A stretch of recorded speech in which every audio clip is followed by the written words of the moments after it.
তোমরা কি জানো যে আসলে গল্প কখন তৈরি হয়? যেকোনো একটা স্টোরি, সেটা হইতে পারে ব্যর্থতার, হইতে পারে সফলতার। মানুষের যখন টাফ টাইম থাকে, সবথেকে লাইফের খারাপ সময় থাকে।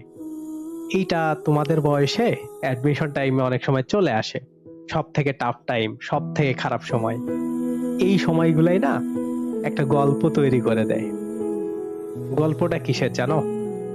যে তুমি আসলে যে সাকসেস হবাই বা তুমি যে আসলে চান্স পাবা, এই বিষয়টা এমন না। চান্স না পাইলেও সব থেকে ভালো গল্পগুলা তৈরি হয়।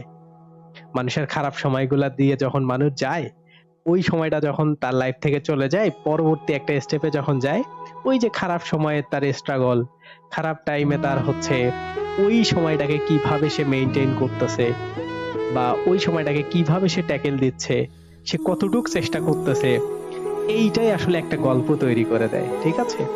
তো দিন শেষে যেন এই গল্পটা নিজেকে বলতে পারো যে আমার একটা গল্প আছে,